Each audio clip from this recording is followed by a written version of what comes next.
Esto es Versión Española.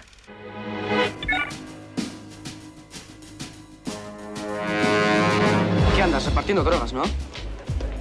¿Te las da tu padre o qué? No, me las da tu puta madre. No tengas miedo, mamá. Ya sabemos que es muy peligroso ir cuando da el alto a la Guardia Civil. Pero yo soy su hijo.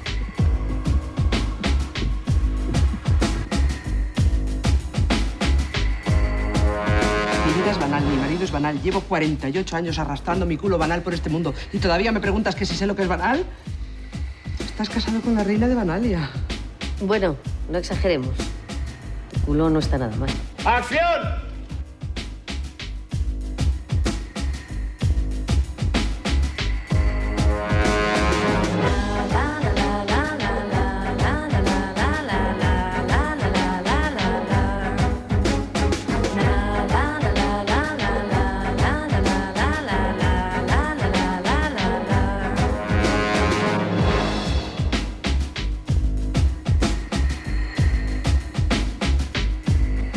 El Pico, rodada en 1983, dirigida por Eloy de la Iglesia, es un desgarrador viaje al infierno cotidiano de la droga.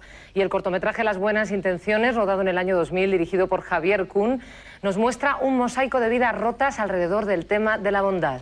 Este es el programa doble de hoy y os presento a los invitados de la noche. Eloy de la Iglesia, buenas noches. Buenas noches. Bienvenido otra vez a este plató, ya estuviste aquí con La Estanquera de Vallecas.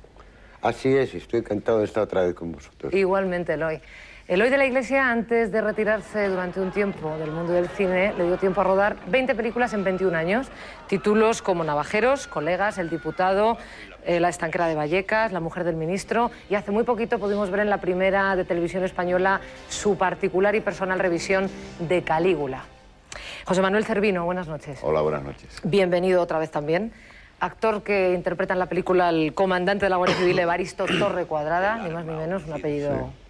Un apellido como sonoro, merece el personaje. Sonoro. Recordaréis a José Manuel en películas como Malaria, Atómica o El Lute, Camina y Revienta, entre otras muchas, pero por... Bueno, yo con Eloy he hecho como 5 películas. Exactamente. Viene aquí como entendido en tu obra, más que como actor. No, eso no, yo no soy. Eloy es un poco inentendible, afortunadamente, para él. Y como superviviente del reparto, que es importante, sí. Yo creo que nuestro tercer invitado va a desvelar algunas de tus incógnitas, de tu cine, por lo menos del Pico. Antonio Escotado, buenas noches. Buenas noches. Es un verdadero placer tenerte aquí, que sepas que tienes al equipo de Versión Española entre tus grandes fans. Por favor. Así que estamos muy orgullosos. Escritor, filósofo, sociólogo y voz de referencia, sin duda, en nuestro país sobre el estudio de las drogas.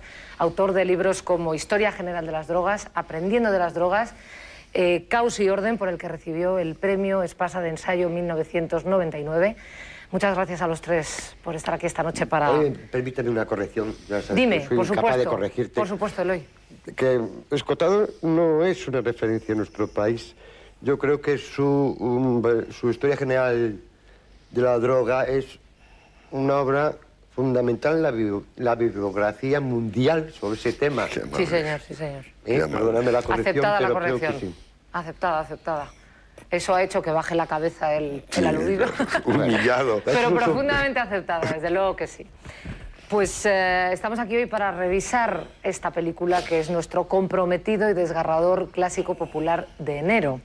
La obra de Eloy de la Iglesia se convirtió en un auténtico objeto de seducción para el público español de la transición. Sus películas se movían entre la mirada testimonial y el escándalo. El Pico, concretamente, fue casi más que una película, un suceso que consiguió llevar a las pantallas de toda España a más de 1 millón de espectadores y recaudar unos 225 millones de taquilla, que hace casi 20 años, porque han pasado ya casi 20 años, era muchísimo dinero, y por eso recuerdo que eran 225 millones, ahora suena a poco, pero realmente era muchísimo dinero. Son como los 1.000 millones de taquilla. Era el número 1 del año del cine español de sí, señor, época, sí, señor. Fue el pelotazo de taquilla del año. Eloy de la Iglesia logró con esta película uno de sus mayores éxitos y recordó que comercialidad y espíritu insobornable de vez en cuando pueden ir de la mano. Quiero empezar por agradecer... Octubre de 1982, Felipe González asume la presidencia del gobierno. Y este es el hombre, Felipe González Márquez, sevillano, de 40 años, casado con Carmen Romero, una profesora de instituto con la que tiene 3 hijos. Entre la esperanza de algunos, la pervivencia de viejos mecanismos de poder y la crispación sociopolítica del País Vasco, la sospecha de que algo estaba cambiando para que todo siguiera igual se iba abriendo paso.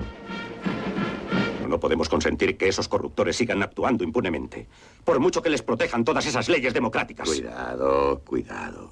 No se meta usted en terrenos resbaladizos. Ya ve que el gobierno socialista trata de llevarse bien con nosotros. El ministro del Interior se pasa el día haciéndonos alabanzas, y Felipe González también. Vamos, que se nos elogia más que cuando estaba el caudillo. Eloy de la Iglesia, autor que ya había puesto el dedo en algunas llagas de la historia inmediata, propuso en El Pico un descenso a los infiernos de la fuga tóxica, guiado por la brújula de su propio desencanto.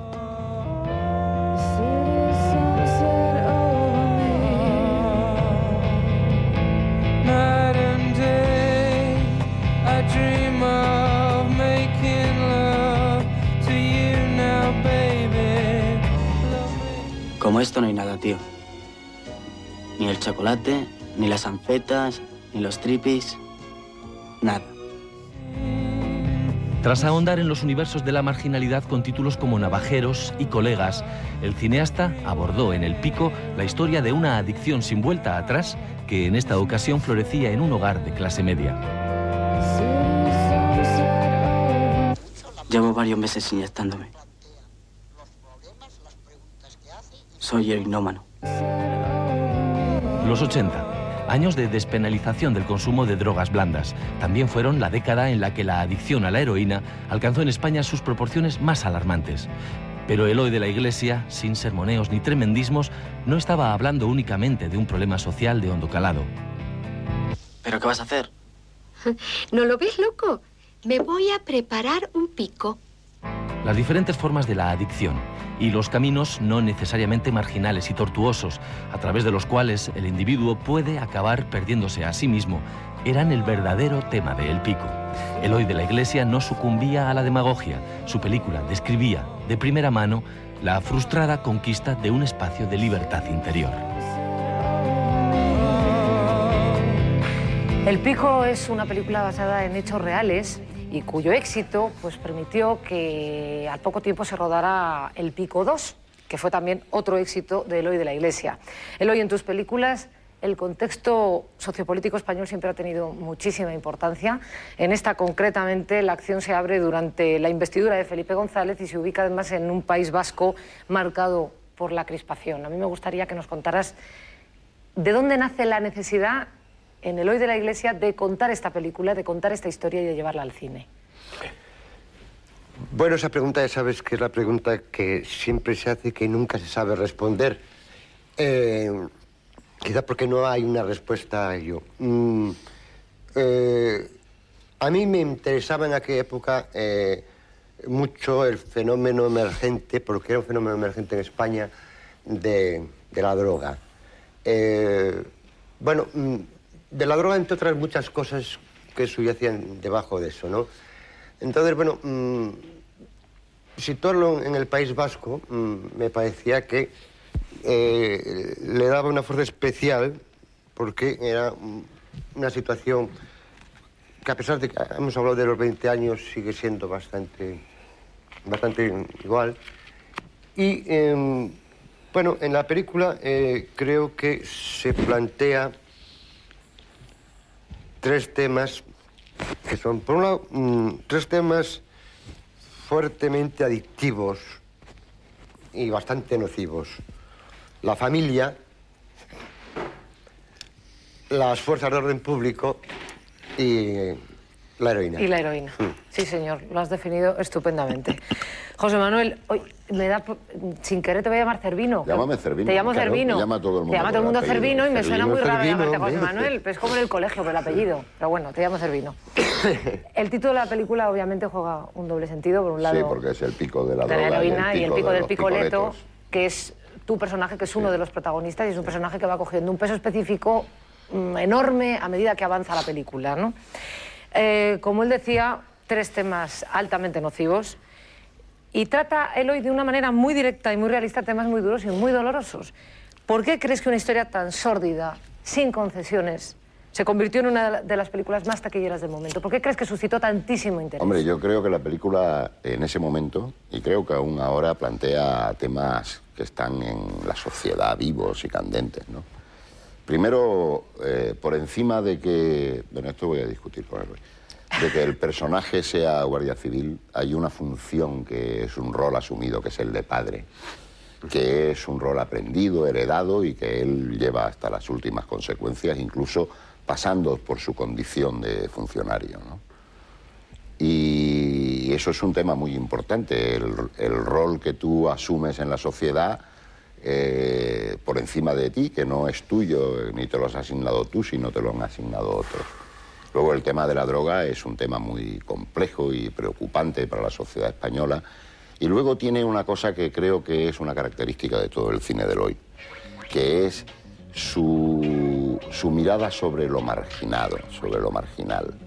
Su mirada sobre lo marginal, que es un mundo que siempre, creo yo, en el cine español ha sido tratado como de diseño, y en las películas del hoy no hay un diseño, es casi un documental sobre la marginación. Que es un amor que tiene el hoy por esos seres que la sociedad ha puesto al margen y que yo me parece muy bien. Antonio, desde el estreno de la película hasta ahora mismo es obvio que la adicción a la heroína ha seguido siendo una preocupación social de primer grado, pero yo creo que las cosas, la percepción de esta adicción y de este problema ha cambiado mucho desde principios de la década de los 80 ahora. ¿En qué crees Muchísimo. que ha evolucionado ese cambio de percepción del problema que él hoy contempla? Muchísimo. Es que hay que tomar en consideración que hasta que se instauró la prohibición, primero en América, luego ya se fue internacionalizando y luego ya nosotros la asumimos, desde luego después de morir Franco, porque Franco es un hombre que conocía la morfina por su época de militar y le resultaba inconcebible que aquello fuese un demonio y un peligro. Entonces España incluso se negó a ratificar convenios internacionales. Hasta que murió Franco nosotros no tuvimos el demonio de la heroína. Nuestros heroinómanos eran gentes integradas, por ejemplo, militares, señoras de militares, farmacéuticos, médicos. O sea, era el tipo de yonki anterior a la prohibición que se llamaba el yonki blanco. Luego, una vez que nosotros asumimos la prohibición, a finales de los años 70, nos duró 15 o 20 años el rollo satanístico del caballo. Ahora el caballo vuelve a tomarse, pero lo toman las personas integradas y, por tanto, sin alertar a los medios de información, sin producir sensacionalismo. Digamos que históricamente la referencia más próxima que podemos conectar, de manera que liguemos caballo con triunfadores en vez de caballo con perdedores, puede ser el movimiento grunge de música, el de Seattle, donde aparte del neurótico Kurt Cobain que se pega el tiro y todo esto, los demás siguen tomando caballo, que voy a decir yo, Pearl Jam o otros grupos por el estilo, y toman caballo como expresión de bienestar y no como expresión de malestar, pero son otras costumbres, son otros modos de empleo. Entonces, digamos que en el año 2000, o en el año 2001, donde estamos ahora, el caballo ya no representa la sociología del malestar. El caballo sigue representando eso en unos pocos poblados, que pueden ser pues el 0,01% de la población española, pero los demás que toman caballo ya son personas integradas. Muchos de ellos llevan 20 o 30 años tomando caballo y se organizan lo mejor posible. Algunos son efectivamente dependientes, otros no. Es otro uso. ¿Hasta qué punto pensáis, no debería hacerte a ti esta pregunta, pero en fin, que la película, pero a lo mejor eres suficientemente honesto contigo mismo? No lo sé, vamos a ver. ¿Hasta qué punto la película es verosímil y fiel en esa semimirada documental de la que hablaba Cervino a lo que realmente estaba ocurriendo? Empiezo con Antonio primero y reboto a ti. ¿Hasta qué punto crees que la película es fiel y verosímil a lo que realmente ocurría con la heroína? Claro, en aquellos tiempos se creía mucho lo que decía Charlie Parker o Billie Holiday o William Burroughs. No te acerques, si te acercas estás quemado. Y entonces, efectivamente, yo lo puedo decir por mi propio caso. En aquellos tiempos, parece que a mí me cuesta mucho creerme, digamos, las convenciones. Yo desde el principio intenté tomar heroína como cualquier otra droga para saber y para disfrutar, no para entristecerme y pasarlo mal. Pero mis colegas, los que estaban en aquel tiempo, finales de los años 70, principios de los 80, no sabían tomarlas más que en una línea SM, quiero decir, sádico-masoquista. Y en ese sentido es muy realista el planteamiento de Eloy. Eloy, vamos a dar paso a la película. Muy bien. Si te parece, y luego tenemos más tiempo para hablar de ella. Sí, sí, además Dime. le prometo a los espectadores un coloquio muy apasionante, no solo sobre la película, sino sobre el tema, ¿no? Vamos a aprovechar. Vamos a abusar de Antonio, que tenemos aquí para que nos Sí, cuente señor. cosas. Vamos a abusar un poco de ti. Sí, Pues sí, ya, sí. Te Vamos a dejas, abusar ¿no? Te todo, dejas. Por favor, Porque yo he venido de honradísimo. oyente.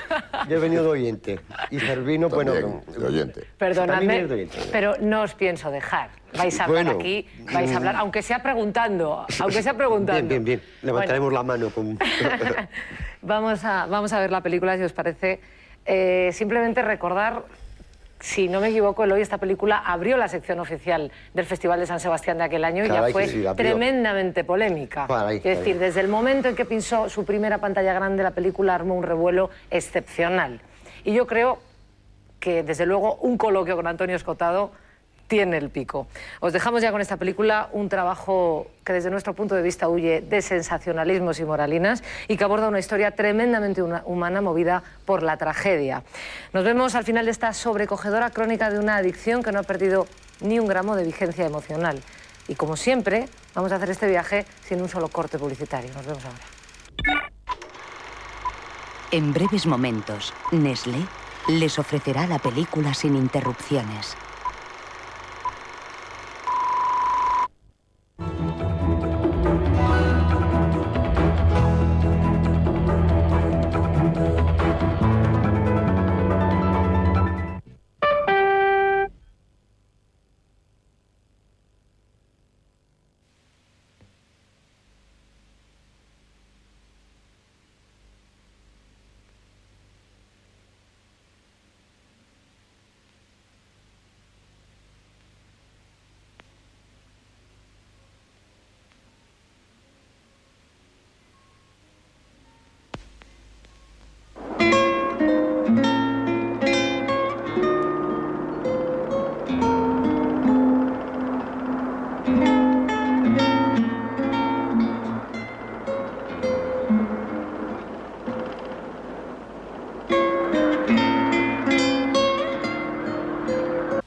La próxima semana, Nestlé les ofrecerá otra película sin interrupciones.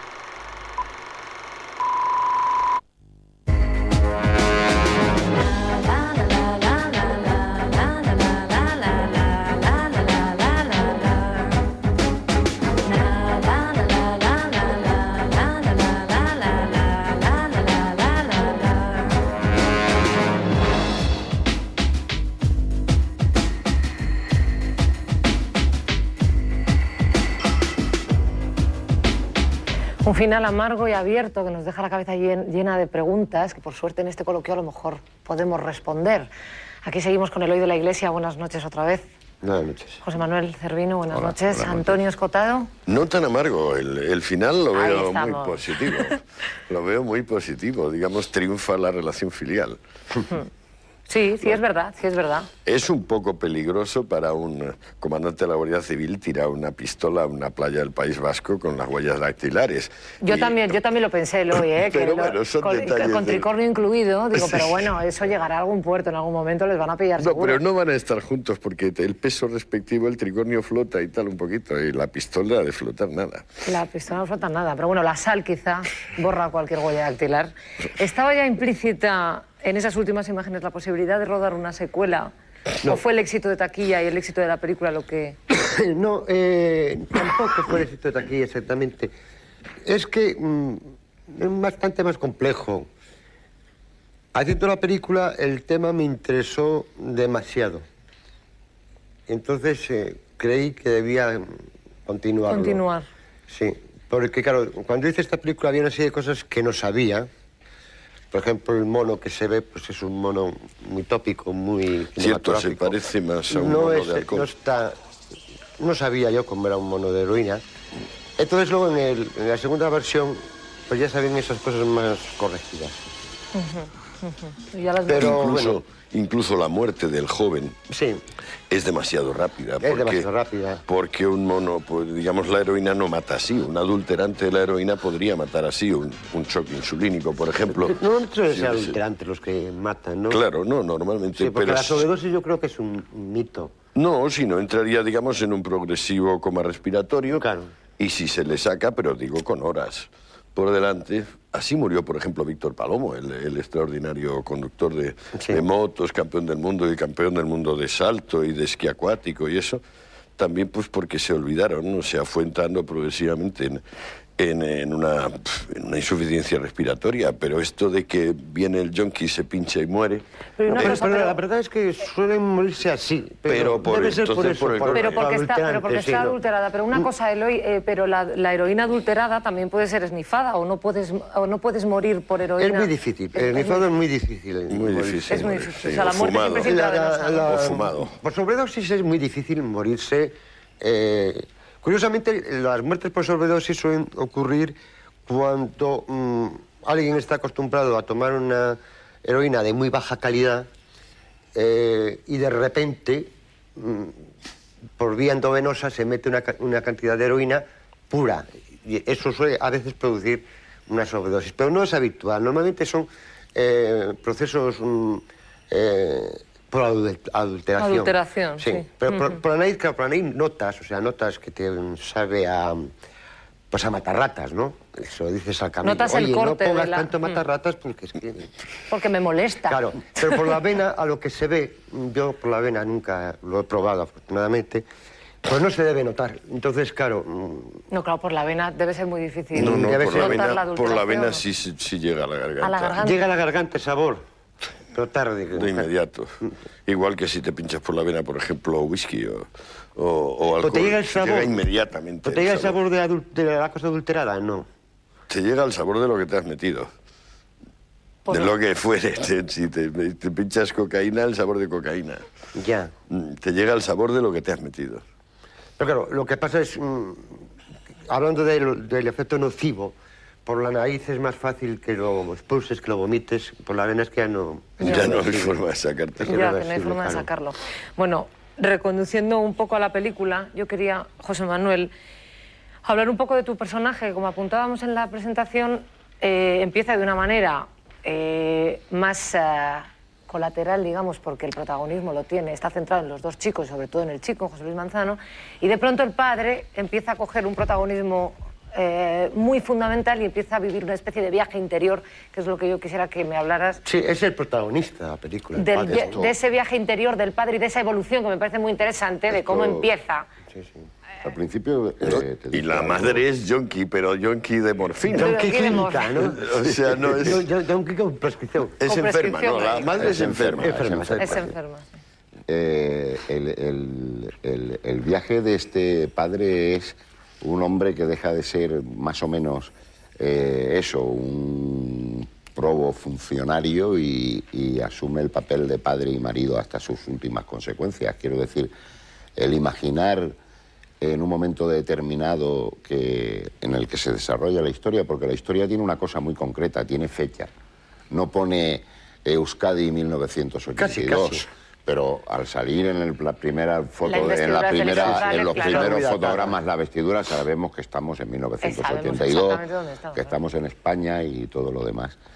Y este es un guardia civil que ha vivido los dos sistemas, llamemos. Ha sido guardia civil con el franquismo y ahora la nueva situación le cambia.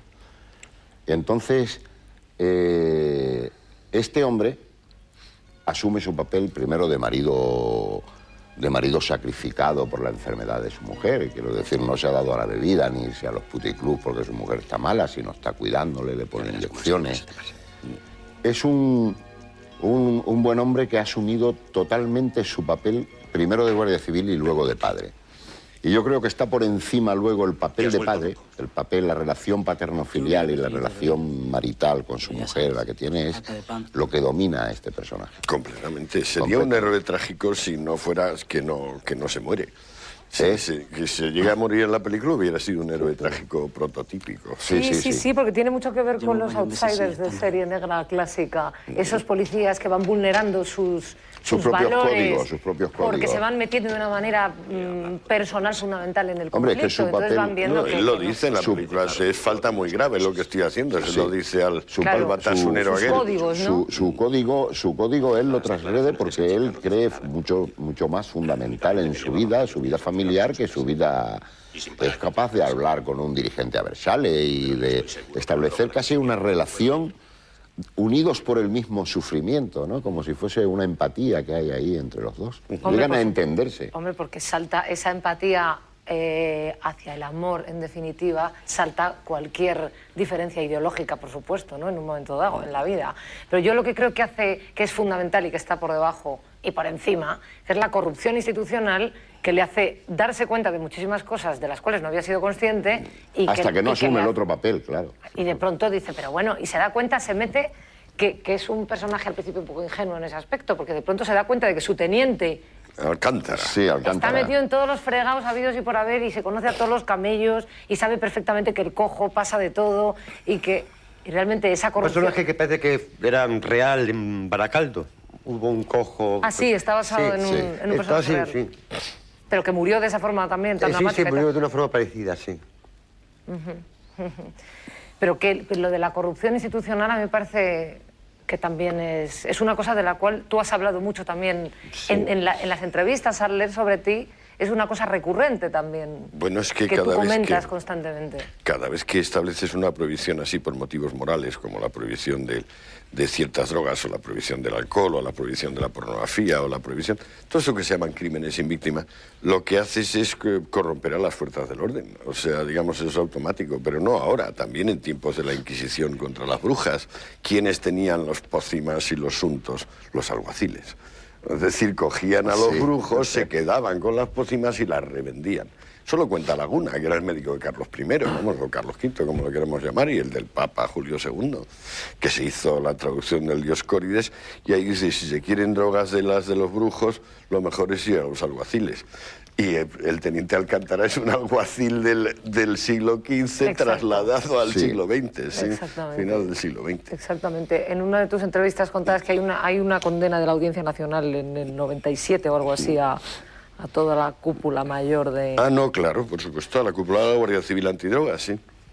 Fue Garzón el que empezó a instruir y luego la audiencia la que condenó. Les metió 90 años. 90 años de cárcel por haber formado una red de banda traficantes de drogas. O sea, te quiero decir que es interesante el tema por lo que de documental tiene, ¿no? Y de realismo absoluto.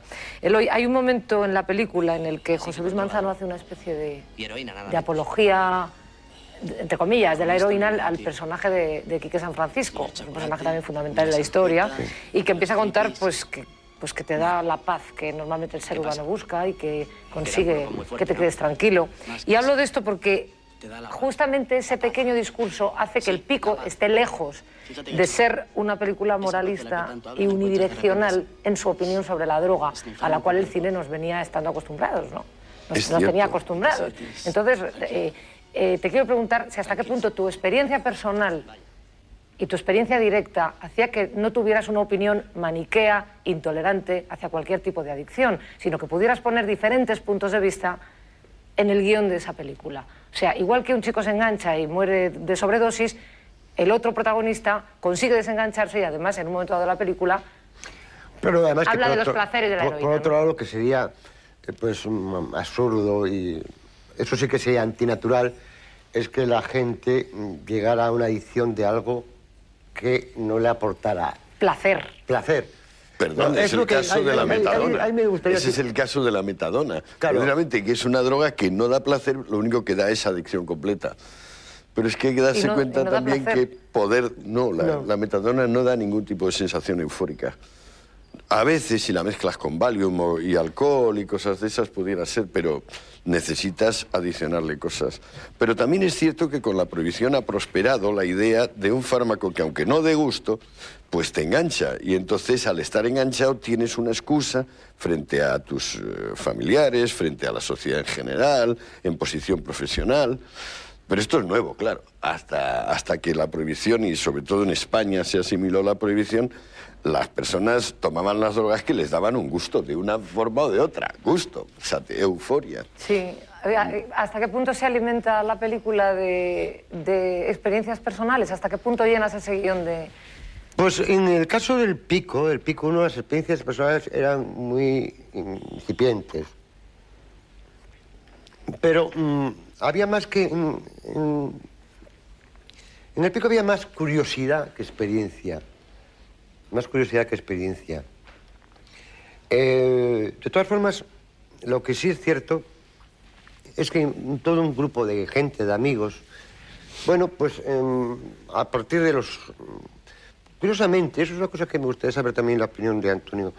A partir de los mundiales de fútbol de esa época, apareció mucha heroína en el ambiente español. O sea, blanca, el mismo heroína que blanca. pasaba el hachís, el típico hachís, empezó a pasar heroína. ¿Tú cómo ves? ¿Qué crees que pasó? ¿Qué proceso pasó en esa época para que de repente hubiera esa inundación de heroína? Pues es que yo lo he pensado muchas veces, yo también lo vi. En el año 81-82, quizás aprovechando el hecho de que mucha gente venía a España, aparecieron fármacos, digamos, polvos, también cocaína, en mucha mayor cantidad y con muy buenas ofertas de precio. Sin duda, digamos, en una perspectiva de, vale, si a lo mejor aquí hay un nuevo mercado, roturar un mercado nuevo. No sé quién lo traería. Sería demasiado largo el hoy. Porque, bueno, había terminado recientemente la guerra de Vietnam. Los excedentes que se utilizaban para ahí a lo mejor se metían por aquí. Hubo pactos nuevos con los corsos marselleses y con las refinerías del Líbano. La situación de Turquía era muy delicada. Estaba entonces que sí, que no, los americanos dándole cientos de millones de dólares, los turcos diciendo, hombre, me das 100 millones de dólares, pero me haces perder 3.000, no me ven el cuento. O sea, era una cosa muy complicada, no creo que podamos ahora desentrañar. Lo único que sabemos con certeza es que apareció heroína barata y buena, en gran cantidad. Y luego, muy poco después, apareció heroína malísima en el País Vasco, ¿te acordarás? Sí. Hubo unas partidas donde la gente se quedó ciega y otra serie de personas murieron. Madre mía. Sí, pero sí, es importante lo que... Sí, y además, porque vamos a ver, también quizá la entrada masiva del hachís, bueno, pues llevaba casi 20 años en el país, ¿no? No, más. Más, ¿no? De la guerra de África. Bien, pero bueno, de una forma no sé tan masiva. Pero es curioso que sin tener una relación causa-efecto, en el sentido aristotélico de la palabra, lo que sí es verdad es que muchos de los usuarios del hachís empiezan a usar heroína. Entonces, bueno... Bueno, eso es la transformación. Ese continuum de la droga, No, digamos. es que esa es la transformación, digamos, del espíritu Woodstock, que se mezcla de una forma muy difícil con el espíritu mayo del 68. Lo único que tienen en común es el 68, el año mismo.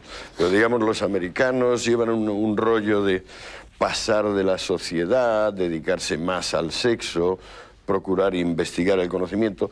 En el mayo, en cambio, se está diciendo pues dictadura del proletariado, etcétera, etcétera. Somos los intelectuales y, por tanto, no los vitales.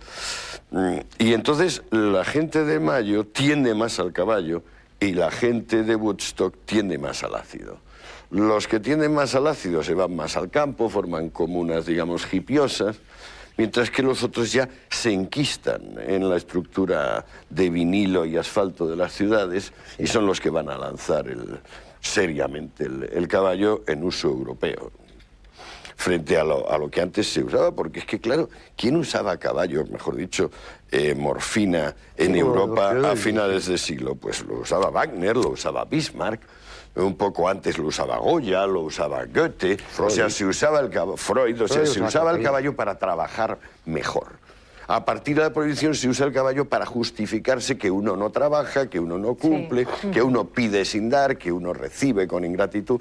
Es decir, el caballo se constituye en la lámina que divide a los seres buenos de los malos. Y los malos son precisamente los que piden y piden y piden, pero no están dispuestos a dar a nadie. Pero se trata de la misma droga que 50, 80 años antes permitía a las gentes más rendimiento laboral, más responsabilidad familiar. Es curioso. ¿Y por qué pensáis que la heroína puede tener una censura por parte del todo el mundo muy superior a cualquier otro tipo de adicción? Me refiero a que cuando alguien vive esa adicción durante unos años de su vida y luego se desengancha, la fortaleza del desenganche, que es un triunfo que muy poca gente conquista, tendría que estar por encima de la supuesta debilidad de la adicción durante X años. Y no tendría que seguir en la cabeza de todo el mundo el hecho de que alguien ha tenido esa relación con la heroína. ¿Por qué creéis que es? Es más fácil dejar la heroína que el alcohol si has sido alcohólico o que el tabaco si eres tabacómano. Mucho más fácil. De hecho, yo he dejado de tomar heroína hace 14 años y no dejo, ¿Y no has dejado de fumar? No dejo el tabaco, a pesar de que se me abren úlceras y todo. Tú has dicho en más de una ocasión que es la droga más dura que existe, realmente. Sí, sí, la más dura y la más satisfactoria. Y la más satisfactoria. Como decía Molière, es la droga de la gente honrada.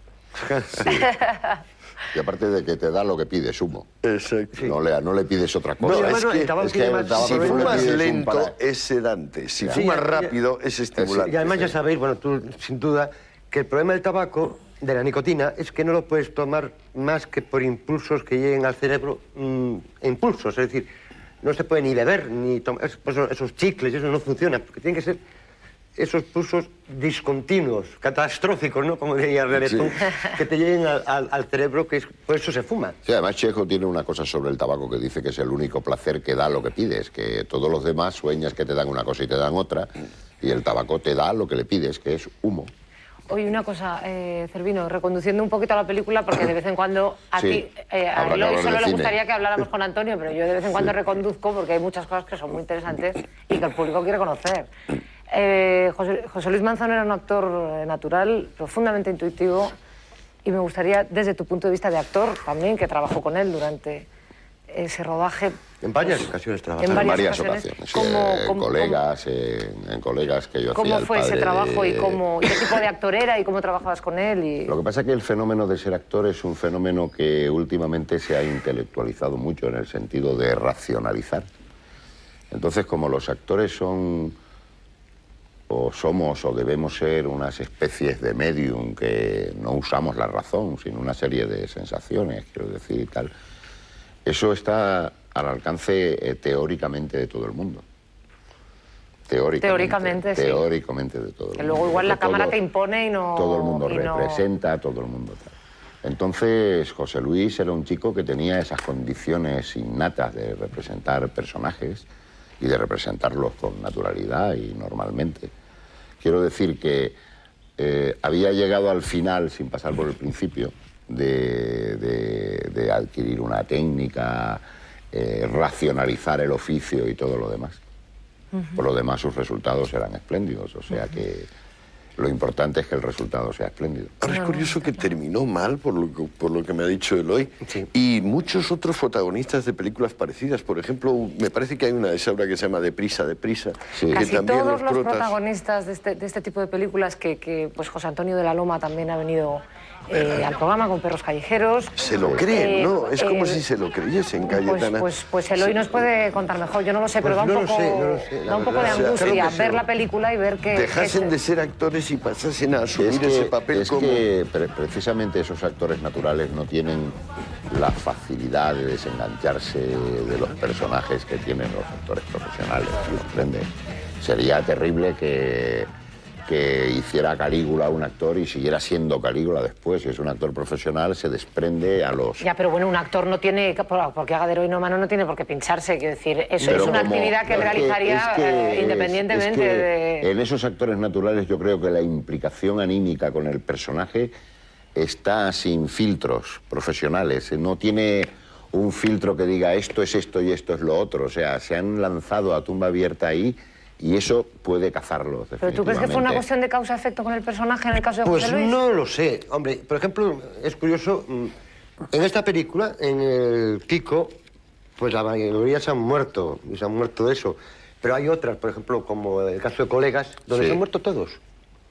Todos. Todos, sí. Todos. El Antoñito, el José Luis, el Pirri, el niño... Y el Perros Callejeros igual, que cuando vino José Antonio de la Loma... Y la película no se hablaba de la droga, para nada. Eso te digo que no es para... Quiero decir... Pero bueno, el problema era, hablando un término muy coloquial, pero muy expresivo, el problema está en el rollo, digamos, ¿no? El rollo, El sí. rollo, es decir, por ejemplo, yo no creo que, por ejemplo, la marihuana o el cannabis induzca necesariamente a la heroína. Lo que sí creo es que el rollo de la marihuana, o sea, el rollo del cannabis, ese rollo sí es inductor a otro tipo de droga. Es la complicidad. Es el campo de la euforia química. Claro. Es que igual que el campo del sexo, o sea, si de repente te interesa el sexo, es lógico que te interese el sexo grupal, por ejemplo, y no solo el sexo de pareja, aunque lo hagas o no lo hagas, pero digamos, es un campo.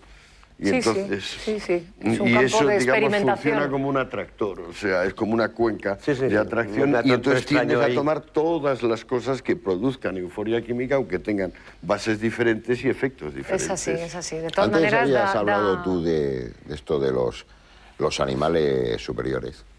Y da la casualidad de que todo el reino animal, sobre todo los mamíferos, se drogan. Todos, sí. Todos, sí. Bueno, ya lo No, y cuenta prácticamente él. todos, Lo y prácticamente todos se masturban. Hay una serie Sí, de sí. malas costumbres que tienen los animales, sí. Sí. que hemos heredado. La verdad es que al ver Pero todo este tipo... lo decía por lo que decía del rollo. Es una predisposición mental de que eso tiene que ser así. Como una profecía que se va a autocumplir. Lo que sí es una profecía y da un poquito de angustia al ver todo este tipo de películas como las que hablábamos y como El Pico es pues ver a estos actores, sobre todo si sabemos, por ejemplo, pues que sus protagonistas mueren como están contando, ¿no? De sobredosis, o cuando veíamos Perros Callejeros. Es una especie de profecía. Sobre todo vistas 20 años después, ¿no? Da un poquito Bueno, de yo también angustia. estamos un poco en el submundo nuestro español, porque, por ejemplo, en la época dorada de Hollywood, grandísimas figuras de Hollywood eran morfinómanos y cocainómanos, y esos no se murieron. Fíjate tú por dónde. Esos no se murieron. Algunos sí. Algunos sí, pero otros no. Pero otros no. Sobre todo los alcohólicos. Sí, los que se murieron fueron los alcohólicos, normalmente. Sí. Voy a contar una cosa de ti. Ahora hago aquí un quiebre y cuento una cosa de ti. ¿De mí? El Pico es uno de los trabajos más celebrados de un director que no siempre gozó del favor de la crítica, pero al cual, en cambio, el público nunca dio la espalda. El público supo ver que no estaba dando la espalda a uno de los discursos más valientes y transgresores con los que contaba el cine español de las décadas de los 70 y de los 80. Cuidado, porque vamos a atravesar un campo minado de ideas agresivas, imágenes de impacto y una muy extraña poesía.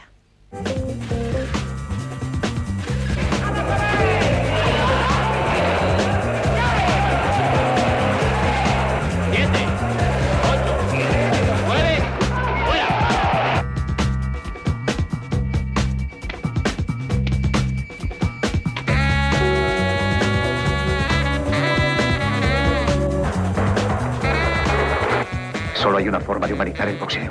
Terminar rápidamente con tu rival para evitarle golpes innecesarios.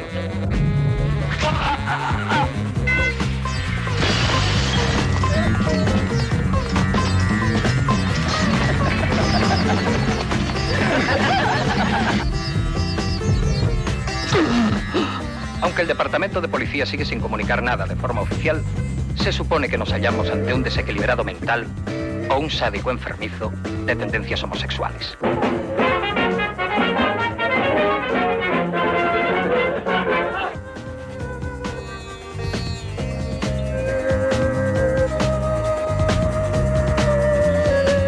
Desde luego, te ha dado fuerte con ese chulo.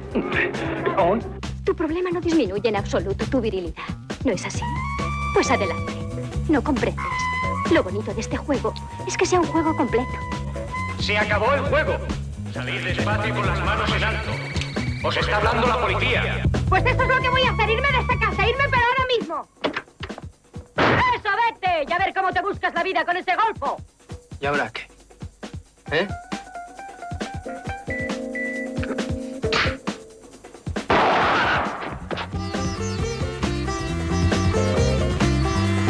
Joder. Vaya flash.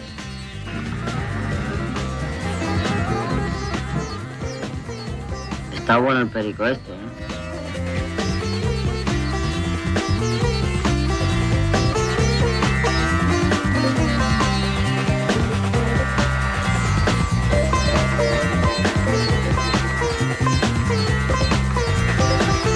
¿Qué te pasa?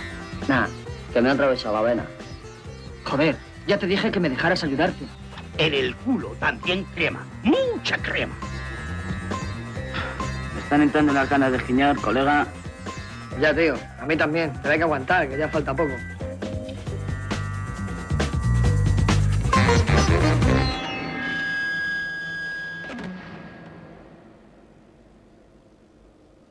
Lo mato. A ese hijo de puta lo mato. Realmente la carrera de Eloy de la Iglesia ha sido la de un francotirador que adelantaba muchas de las audacias que luego experimentó el cine español, realmente, ¿eh? Seguimos hablando de la profecía, pero desde otro punto de vista, Eloy. ¿Hasta qué punto se puede leer tu carrera en términos de un duro y constante pulso con la censura? Bueno, las lecturas, ya sabes que hay tanto... el problema de la biografía depende siempre no del personaje biografiado, sino del biografiador, ¿no? Claro. Entonces en esto pasa lo mismo. Es el lector, es la función del observador, ¿no? Que dicen los físicos cuánticos. Es la función del observador la que funciona aquí. Y de luego sí que hubo un continuo pulso contra la censura, pero... era un problema que no era un problema mío, ni siquiera un problema de mi profesión. Era un problema de un pulso contra la falta de libertades en aquellos años. La falta de libertad yo la experimentaba como cineasta y un obrero como sindicalista, etcétera, etcétera. Era un problema de falta de libertad, sin más, ¿no? Cervino, tú fuiste un actor habitual de tus películas. ¿Crees que esa manera de entender el cine y la vida estaba estrechamente en contacto con ese paisaje en constante cambio que era la España de la transición? Yo creo que el cine de Eloy es un cine bastante realista, pero que tiene también un punto de vista que a mí me interesa mucho en los creadores, que es cuando sienten compasión, en el sentido exacto de la palabra compasión, con los personajes, ¿no? Y Eloy, mucha fluidez. Yo lo que le noto es mucha fluidez. Sí, Eloy es una persona que... en absoluto. Jamás. Eloy es un cineasta que no tiene juicios negativos de valor sobre el comportamiento de sus personajes. Se compadece de ellos y los muestra. Y eso es poco habitual en los directores. En los directores y en los actores. Todos intentamos hacer un juicio moral. Entonces, en una época que él empieza el cine, que estaba el país lleno de moralina, por cierto, de moralina que producía precisamente la falta de libertad, es un director libre y que ejerce la libertad en contra de la falta de libertades. Es lo que veo yo en el cine de Eloy. Sí. Y luego tiene diálogos espléndidos. Eloy siempre me recordaba, tú has dicho uno de los mejores diálogos de mis películas, que era cuando decía, menos gritos, milagritos. Sí. Que era la relación entre un marido y su mujer, ¿no? Y era estupendo eso, porque en esa frase estaba condensada toda la relación, del matrimonio. Antonio, en la película se esboza una relación causa-efecto entre ese entorno de Bilbao lluvioso y conflictivo y el descenso de esos personajes hacia la marginalidad, ¿no? ¿Hasta qué punto tú crees que eso responde a una realidad? Desengáñala de que la relación causa-efecto es una mentira aristotélica que llevamos creyéndonos 2000 años. Pero esa relación causa-efecto me has inducido tú, macho. Ya, bueno, pero para eso está él te lo va a explicar mejor que yo. Me has inducido tú en la película a pensar, realmente si mi entorno entorno es triste, lluvioso y deprimente, tengo más posibilidades de intentar viajar a través del chute que si tengo un entorno de otro Es gracioso porque en la película... Eso lo puedes extrapolar a cualquier cosa, ¿no? En la película él da como principal determinación del caballo paz. A mi juicio acierta plenamente. Sí. Él entonces no conocía bien el caballo, apenas lo conocía, y sin embargo fue en esa línea. En aquellos mismos tiempos que había muchísimo atraco a farmacia, muchísimo atraco a tiendas justificado en el mono, en la necesidad de buscarse dinero. Ahora ya no lo hay. Ahora en las cárceles prácticamente no hay personas por esto. Las cárceles están llenas de personas relacionadas con drogas, pero son traficantes o traficantillos o camellitos. Pero en ese instante la sociedad española estaba deseando ver en el caballo o en la heroína algo que lo que hacía es excitarte al crimen. Sin embargo, en la película el caballo se presenta como lo que siempre ha sido y lo que siempre será, es decir, como algo que sosiega, como algo que apacigua, como algo que le quita a la vida prácticamente todo lo que tiene de aspereza. Y por cierto, hay un solo elemento donde no está muy claro, pero me imagino que en el Pico 2 se solucionará, que es la relación del caballo con el sexo.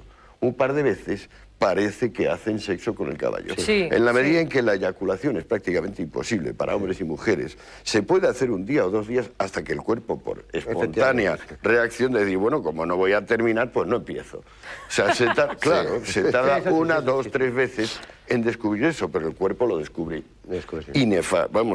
ineluctablemente. O sea, llega el proceso de asexualización es tan grande que ya llegas ni a mirar por la calle lo que te gusta. No, es más, considero que para personas... no es que no tengas relaciones sexuales, es que ni miras. No hay motivación... No hay. El cuerpo la anula, la motivación. Sí, bueno, me imagino que prácticamente me ha venido cuando yo tenía 30 años y todavía tenía, pues eso, mis pinitos. A mí me venía muy bien el caballo para quitarme el aguijón carnal. Es decir, me permitía vivir sin tener que estar volviéndome cada vez que pasaba una mujer preciosa. Bueno, lo que pasa es que, Antonio, una de las cosas que a mí me llevaron a... Una fuente de santidad. Sí, una fuente de santidad. Pero una de las cosas que a mí más me convencieron de que debía dejarlo es que llegué a la conclusión de que había muchas cosas más divertidas que el caballo en la vida, entre otras el follar, ¿verdad? Sí. Eso era la razón que a mí me indujeron a dejarlo, entre otras muchas razones. Eso iba a decir, que el caballo te hace renunciar a algo realmente importante y apetecible. Para que no parezca esto una apología del caballo, tenemos que decir eso. Sigue siendo más divertido follar. Esa es otra de las cosas que no aparece en el mono. Vamos a... Es fundamental que en el mono, en vez de ser así como el de la película, que parece más un delirium tremens alcohólico, es fundamental destacar que justamente esa sexualidad, ese erotismo dormido por la presencia del caballo, reemerge. Y que precisamente entonces es cuando los sujetos se masturban o quieren tener más relaciones sexuales, precisamente cuando está desapareciendo el efecto del caballo. Es allí. Eso también es curioso. Bueno, pues como siempre se me quedan muchísimas cosas por preguntar, pero nos quedamos sin tiempo. Y sin tiempo es sin tiempo, vamos, que nos apagan y nos quedamos completamente en tinieblas. Así que a que te quedas con muchas cosas de las que hablar, Eloy. Voy con muchísimas. Es una pena, pero no tenemos más tiempo y además tenemos todavía que ver el corte. Además, Antonio Escotado se tiene que ir y no nos puede ni siquiera acompañar a ver el cortometraje. Pero bueno, me hubiera gustado hablar de muchas más cosas. Lo que sí quiero es desearte muchísima suerte con tu vuelta al cine con Los novios búlgaros, que sé que vas a rodar dentro de muy poquito, que estáis preparando. Vamos a hacerla así. Y que te deseo muchísima suerte con esa reentré a la pantalla grande, porque ya lo hiciste con Calígula, pero... Sí, Calígula me quitó, digamos, el mono de rodaje, ¿verdad? El mono cinematográfico. Pero el hacer Los novios búlgaros con quien sabes tú que lo voy a hacer, con tu hermano, es una experiencia más muy bonita, muy curiosa, porque vuelve a ser, sin tener nada que ver de una forma lineal con el resto de mis películas, pero vuelvo a lo que decía Cervino antes, a comprender a personajes, ¿no? A compadecer en el mejor de los sentidos, a convivir sus problemas. Yo, fíjate, en ese sentido a mí me resultaba, y además creo que también le ocurría a Camus, ¿no? Muy entrañable Calígula. Es que es un personaje entrañable, en el sentido de que... Quizás si un personaje no me resulta entrañable, no me interesa contar nada de él. Pues mucha suerte con todo esto, Eloy. Eloy, al que han llamado primo de Fassbinder, precursor de Almodóvar. Todo esto cuentan sobre ti cuando leemos libros sobre ti para hacer los programas, que lo sepas. Bueno. Que lo sepas, Eloy. Pues lo que te decía, que cada biógrafo tiene su... Pues muchas gracias, a los tres, a vosotros os pido que os quedéis a ver el cortometraje, que Sí, vale sí, la pena. encantados, además. A usted, maestro, le despido porque se tiene que ir corriendo a una cita ineludible. Bueno. Así que antes de pasar al cortometraje, quiero despedir esta parte del coloquio leyendo una pequeña introducción de un libro de Escotado, Aprendiendo de las drogas, que dice: de la piel para adentro empieza mi exclusiva jurisdicción. Elijo yo aquello que puede o no cruzar esa frontera. Soy un estado soberano y los lindes de mi piel me resultan mucho más sagrados que los confines políticos de cualquier país. Lo dice un anónimo contemporáneo. Ahora nos vemos.